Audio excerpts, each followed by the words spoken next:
abre las puertas de tu casa y se te abrirán los cielos.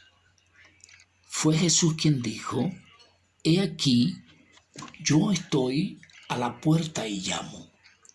Si alguno abre su puerta, yo entraré y cenaré con él. Tal vez esas palabras no le hayamos encontrado la relevancia que realmente tienen.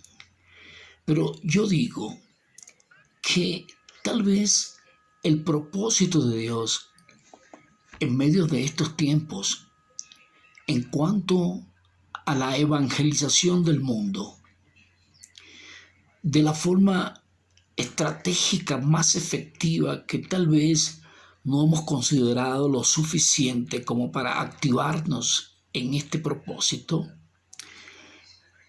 sea la de exhortar acerca del paradigma de las edificaciones de templos y de su inutilidad durante toda la historia de la Iglesia a partir del siglo III, año 313, 330 en adelante y hasta nuestros días. Además, tal vez también sea el propósito el de motivar por el imperativo de retomar la estrategia casas entre comillas. Ya no desde la perspectiva como se estaba viendo antes, como un método de multiplicación a través de las llamadas células de discipulado, células de crecimiento, etc. Veíamos entonces que una célula, tal cual ocurre con una célula biológica, debe llegar a un punto donde ella se divide para multiplicarse siempre en pequeños grupos. Y de esta manera se consideraba esto como un brazo del plan de crecimiento que la iglesia estaba tomando como un boom que nace prácticamente con la visión de Paul Chong-Gi-chop en Corea del Sur. Y esto fue, por supuesto que produjo sus beneficios, produjo en alguna manera excelentes resultados. Pero los tiempos cambian y nos dan nueva lectura y alertas acerca de las estrategias que debemos considerar para los tiempos finales, porque estamos en tiempos de antesala, antes del fin de todas estas cosas. Y yo creo que la estrategia casas es un elemento que nosotros tenemos que considerar muy seriamente, más allá de el manejo de este asunto como células. Yo creo que tenemos que verlos como casas de impacto. Casas de impacto. Se le puede llamar de diferentes formas: iglesias domésticas, iglesias en casa o casas iglesia, como quieran llamarle, pero lo que digo es que tal vez el nombre más poderoso que se le puede dar a esta estrategia es casas de impacto. ¿Por qué casas de impacto? Porque realmente cuando estudiamos la historia de la iglesia desde sus tiempos primitivos, observamos que por ningún lado se arroja evidencia de que en algún momento ellos hayan puesto interés en construir templos, lugares donde reunirse. No lo hacían, primero porque ellos nacieron como iglesia en medio de un sistema imperial en donde Roma y todo su sistema de gobierno era quien dominaba. Y tanto los religiosos de ese tiempo como fariseos y saduceos y luego los mismos cristianos, pues estuvieron moviéndose dentro de un régimen de persecución, de tortura y de muerte. Es decir, ellos nunca fueron bienvenidos como cristianos, con una fe que en cierta manera se oponía, pues, a los designios del imperio. La iglesia tuvo que cumplir una asignación y se mantuvo de esa forma. Dice que ellos siempre estuvieron por los templos y por las casas. Y no en los templos en el sentido de que ellos entraban al interior de los templos, porque ellos eran una comunidad proscrita, es decir, no eran bienvenidos, pero estuvieron en el patio de los templos. Y el patio era algo a la intemperie, algo al aire libre. Y allí se reunían. Y luego las casas. Nosotros vemos que todo el libro de los Hechos comienza con casas y termina con casas. ¿Y por qué?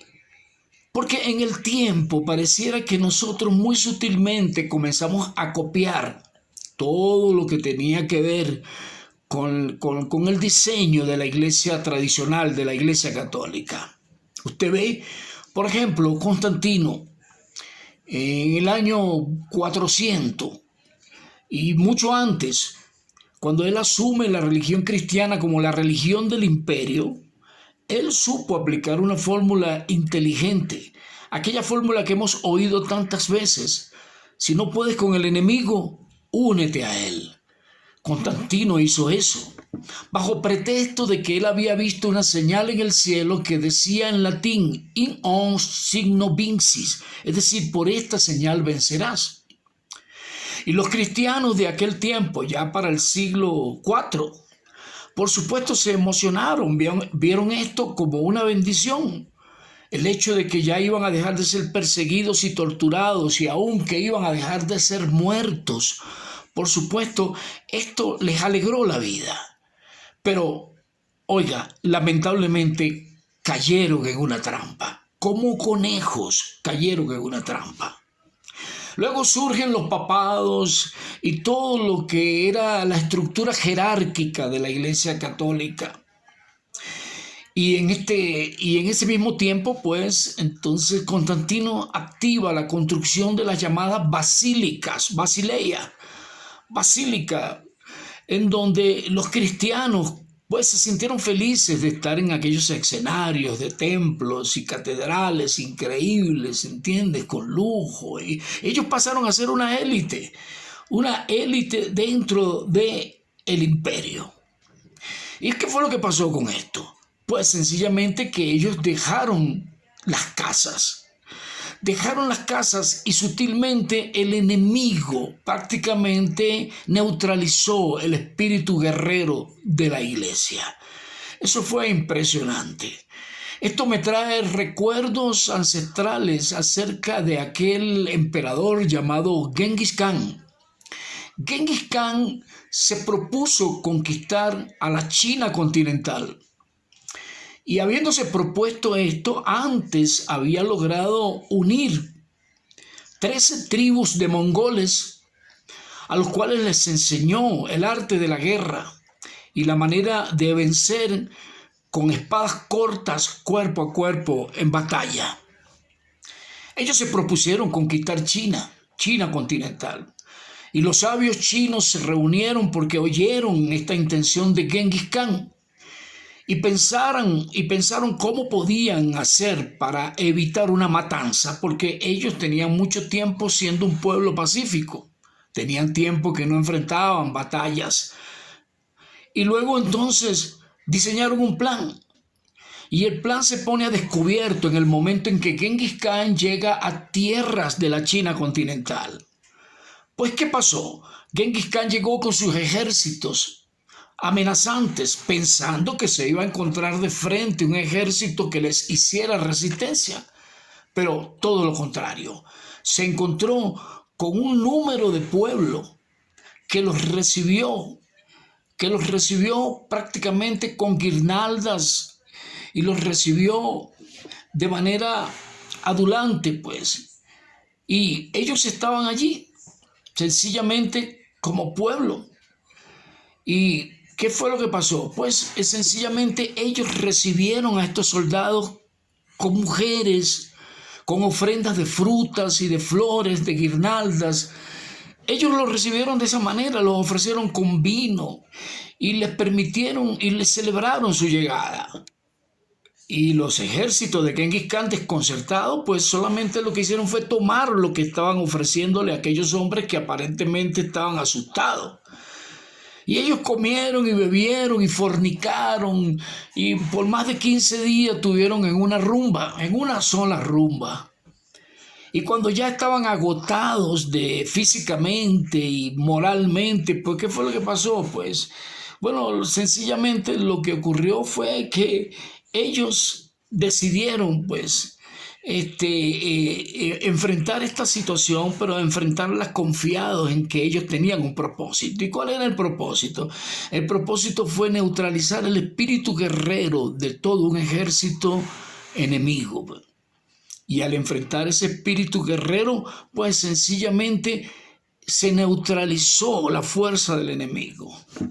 Fue neutralizada la fuerza del enemigo y los chinos pudieron entonces, en su estrategia de encuentro con esta gente, pues sencillamente lo que hicieron fue reconocer que ellos habían neutralizado el espíritu guerrero de los ejércitos de Genghis Khan.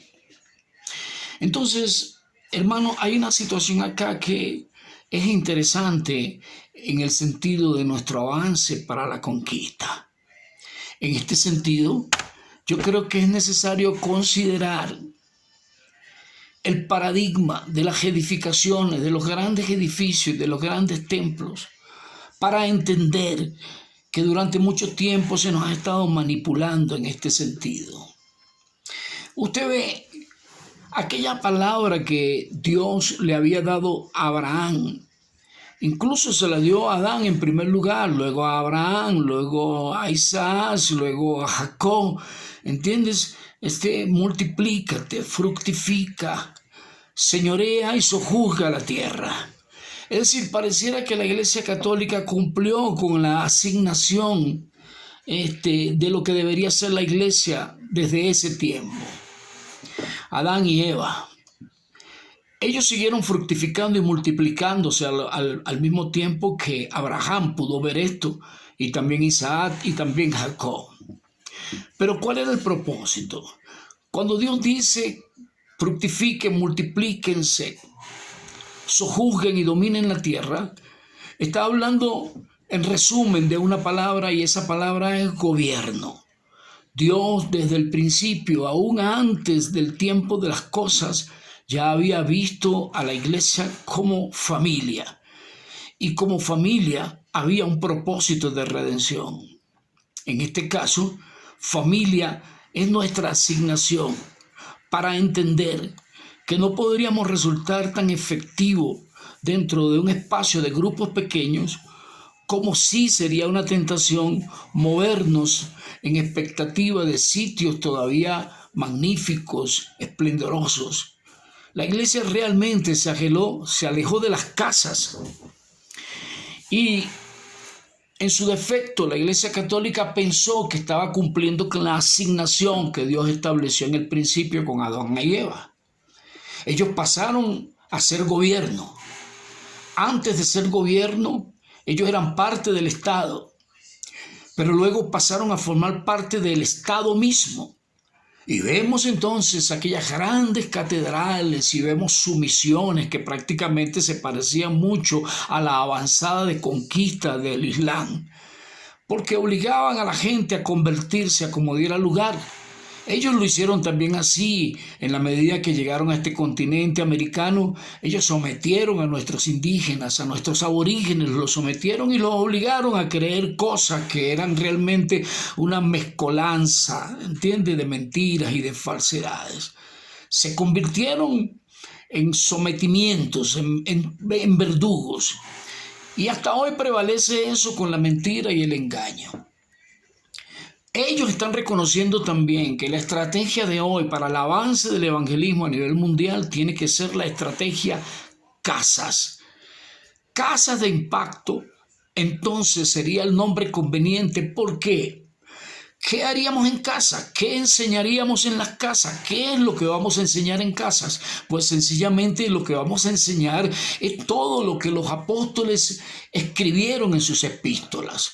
Todo el contenido de las epístolas, las 14 epístolas paulinas, la epístola de primera y segunda de Juan, de Tito, de Judas, de todos estos hombres, estas epístolas fueron dirigidas a la iglesia en casa, es decir, a las casas, a los hogares.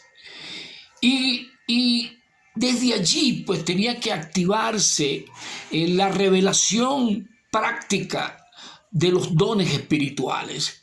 Desde allí tenía que salir una iglesia poderosa, ¿ok? Activada en los dones de poder, activada en la palabra de revelación para poder avanzar y conmocionar al mundo. Ustedes tienen que aceptar que la iglesia primitiva logró un avance que tal vez la iglesia de hoy haya logrado con todos los recursos tecnológicos a la mano. Pero ellos lo lograron. Pero ¿cómo se movieron? ¿Cómo lo lograron? La estrategia de ellos era casas, palabra y poder. Palabra y poder. La palabra. Pero hoy en día, en la evangelización del mundo, prácticamente el único recurso que se tiene activado es la palabra. La palabra. Y cuando se asume que se está activando el poder en la acción evangelística, entonces vemos una cantidad de cosas locas que más bien son hechicerías, cosas locas que son más manipulación que otra cosa. No hay un espíritu genuino en esto. Y no digo, ¿verdad?, en términos generales que esto sea así. Estas manifestaciones en muchos sectores de la iglesia cristiana son reales, son genuinos. Pero no es difícil, ¿verdad?, darse cuenta la mentira dentro de las intenciones de exponer una verdad. Yo digo algo que siempre he dicho: la verdad y la mentira tienen su vestido. Todas las cosas tienen un vestido en el diseño, en la imagen, en la forma.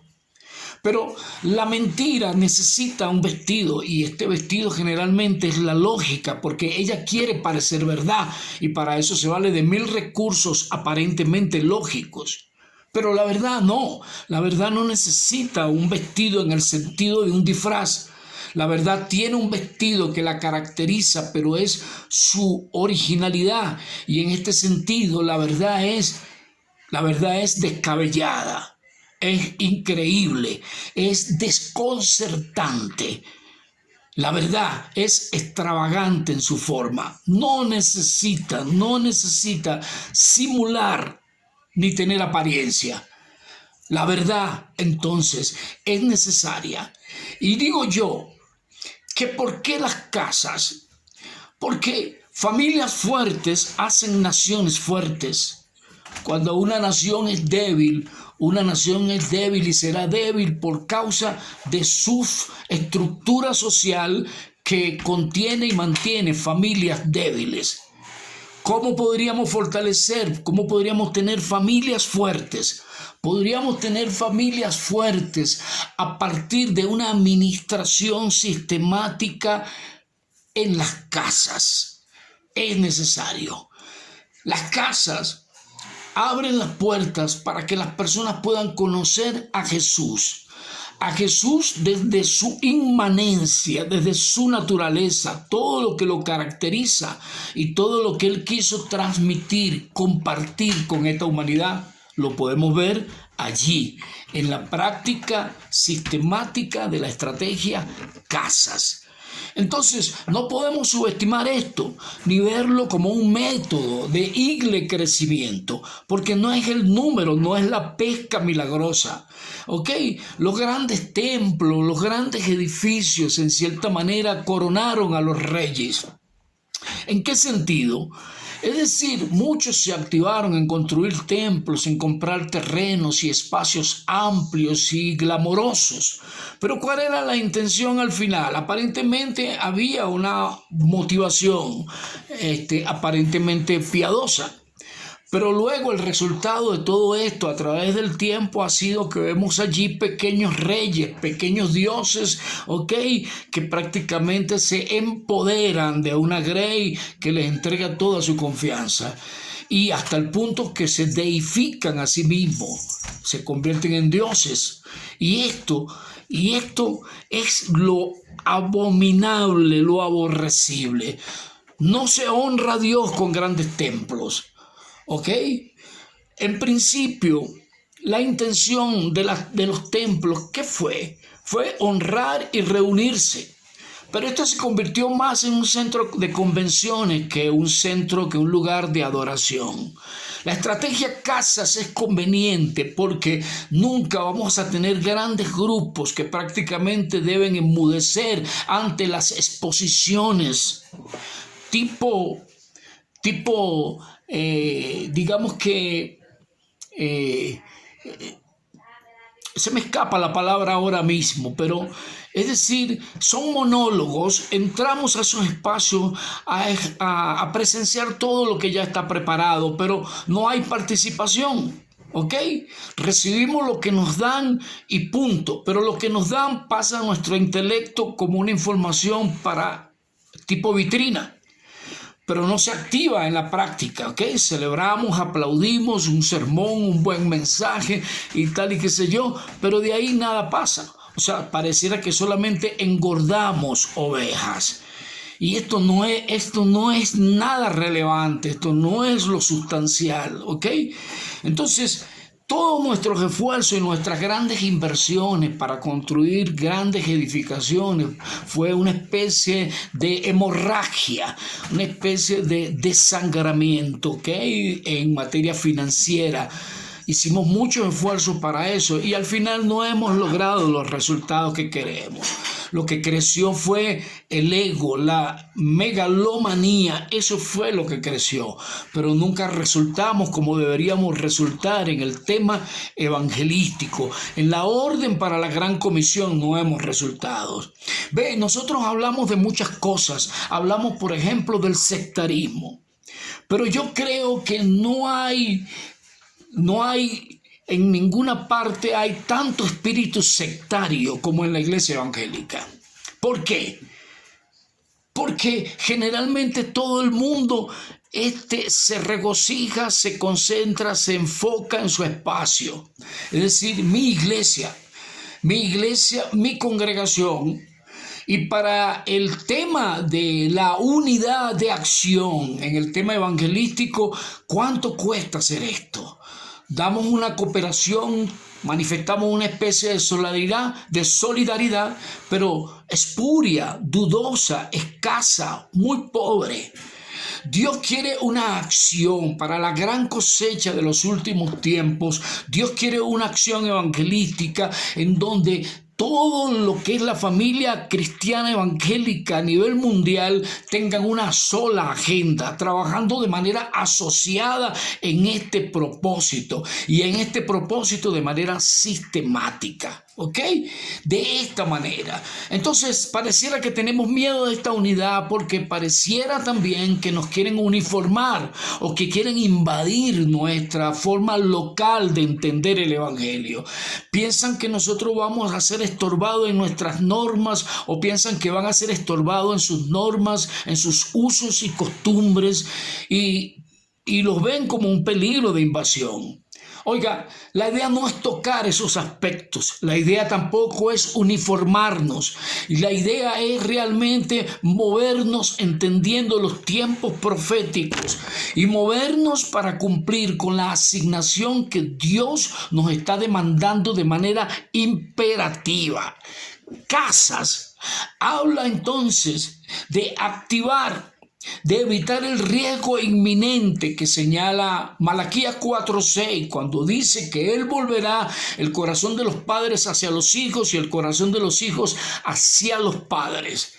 Él dice eso y habla del riesgo. No sea que yo venga y hiera la tierra con maldición. Hace mucho tiempo la tierra está herida de maldición a causa de esta disfuncionalidad en la familia.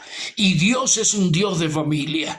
Y desde el principio de la historia de la humanidad, Dios dio muestra de que esta era su intención, instituir a la familia, pero con un propósito redentivo. Eso no lo hemos asimilado de la manera correcta. ¿Ok?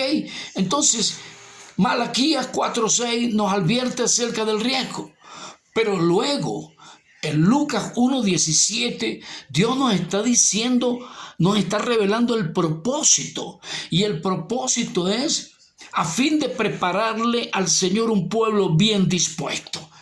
¿Qué quiere decir eso? Eso quiere decir que el propósito debe ser entonces preparar una generación conforme al corazón de Dios. ¿Pero cómo? ¿Y desde qué escenario? Desde casas de impacto. Casas de impacto en el sentido de que sepan influenciar una comunidad. Ve, hace poco escuché a Dante Eber diciendo que una iglesia puede tener 10,000 miembros, 15,000 miembros, pero ni aún así su poder de influencia en una comunidad será suficiente como para pretender que ellos están haciendo el trabajo correcto. Se convierte más en un club este asunto que realmente en un poder de influencia dentro de sus comunidades para crear familias fuertes, sociedades fuertes y naciones fuertes. Ese mensaje en el Salmo 2:8. Pídeme y te daré por herencia a las naciones y como posesión tuya los confines de la tierra. La única manera de llegar a ese, ¿cómo te digo? A ese nivel de conquista, la única forma es casas, desde las casas. Y hoy más que nunca, esta es la exhortación.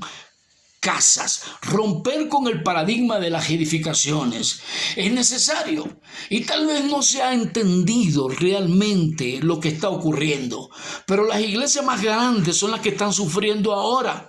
Están sufriendo en su economía porque ya su nivel de ingreso en materia de diezmo y ofrenda no es el mismo. Y si no administraron bien sus recursos ahora mismo ellos están padeciendo. ¿Por qué? Porque había una gloria, ¿verdad? Muy sutilmente, muy solapada, ¿entiendes? De grandes templos, de grandes edificaciones, de torres y tal y qué sé yo. Ellos se hicieron un nombre. En cierta manera estaba allí el espíritu babilónico de Nimrod. Estaba allí, ¿ok? Hacernos un nombre, tocar el cielo, ¿ok? Eso nada más. Pero luego, ¿qué es lo que pasa? Siempre hubo una compulsión a rehuirle a los grupos pequeños. Pero ¿qué es lo que ocurre en un grupo pequeño? En una reunión de casa donde tal vez no haya más de 30, 40 personas. Y tal vez 30, 40 personas ya sea mucho. Que en una reunión como esta de grupos pequeños siempre habrá participación. Todos podrán participar. ¿Ok? Como dice la Escritura, cuando reunís, unos tienen doctrina, otros tienen salmo, otros tienen cánticos, etcétera, etcétera. Todos tienen algo. Es decir, no me presentaré a Dios con las manos vacías. Todos los que vengan a estos grupos tienen algo que dar y van a tener algo que dar. Ya no se trata de una clase magistral, que fue la palabra que se me olvidó hace poco. Ya no se trata de una palabra magistral, de una enseñanza en donde solamente vemos a una persona ministrando un tema determinado y punto. Pero nadie habla, nadie opina, nadie tiene derecho a protestar y públicamente menos. Por eso se activan las murmuraciones, ¿ok? Porque no hay esa participación. Pero en una participación de un grupo pequeño, créanme, los más torpes tienen participación, los menos capaces tienen participación, los más ignorantes tienen participación. Es decir, son reuniones testimoniales en donde lo que va a pasar es que el Espíritu Santo va a ministrar toda la sustancia de su potencia, ¿ok? La gloria de su poder, la gloria de su sabiduría, la gloria de las riquezas de pleno entendimiento se van a manifestar allí desde las casas de impacto. Entonces, ahora sí, cada casa de impacto, en cada sector, en cada comunidad, va a ser una influencia efectiva para que la iglesia tenga un avance poderoso como nunca lo ha tenido en estos tiempos antes del fin. Entonces, esta inquietud es la que tiene tiempo gravitando en mi mente. en mi mente. Yo creo que lo mejor que podemos hacer, y se va a ir viendo esto, es que los que lograron edificar grandes templos van a tener que vender esas edificaciones, vendérselas a los gobiernos, vendérselas a las empresas, las transnacionales, e invertir ese dinero para que la estrategia casas todavía se haga más efectiva. ¿Ok? Y de esa manera vamos a dar muestra de sacrificar nuestro Isaac. Ese Isaac que seguramente ha resultado un ídolo para muchos, ¿entiendes? Ese Isaac hay que sacrificarlo. Y Dios te va a decir, detén tu mano, ¿ok?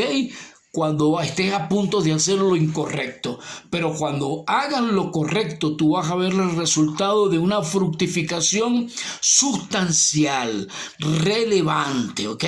Porque créanme, y yo sé que ustedes están de acuerdo conmigo en esto, yo creo que desde hace 20, 30 años atrás podemos reconocer que la iglesia evangélica a nivel mundial, en todo lo que tiene que ver con su membresía, tal vez sea la menos formada doctrinal y teológicamente.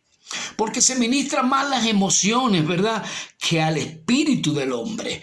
Entonces mantenemos vivas las emociones, pero resulta que a la hora de la prueba, a la hora de las vicisitudes, a la hora de enfrentar los signos de la vida, a la hora de enfrentar las calamidades, no se tiene el fundamento, ¿ok? El fundamento, las raíces fuertes en el carácter cristiano para salir victorioso de las pruebas. Entonces, el peligro de un cristiano mal formado es que sus raíces son débiles y no tiene la fuerza necesaria para sobrevivir en medio de tiempos de calamidad. Dios dice en Job, capítulo 5, verso 22, dice, te reirás del hambre y de las calamidades. ¡Wow! Y te dice, ¿y cómo puede uno reírse? ¿Cómo puede alguien reírse del hambre y de las calamidades? ¿Cómo? ¿Cómo puede? Yo digo que la única manera de que tú te puedas reír del hambre y de la calamidad es que tengas convicción, que tengas fundamento firme, ¿ok? Que tu confianza tenga una fe que sobrepase todo entendimiento, como dice Filipenses 4:7, creo que es que dice así. ¿Ok?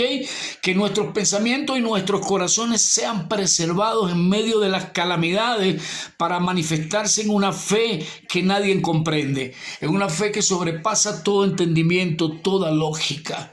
Entonces es necesario, si queremos familias fuertes, ministrar en lo genuino del espíritu para que se produzca un avance, ¿ok?, profético que tiene que ver con el plan redentor de Dios para estos últimos tiempos. Tengo mucho que decir acerca de esto, pero quiero despedirme confiando en que esta palabra va a surtir un efecto positivo en tu vida, en sus vidas, en sus familias. Así que Dios le bendiga. Saludo a todos los ministros, sacerdotes, apóstoles, maestros, evangelistas. Yo los bendigo en el nombre de Jesús y Dios quiera que ustedes puedan activarse en una visión renovada para estos tiempos. Así que Dios les bendiga, Dios les guarde en el nombre de Jesucristo. Amén.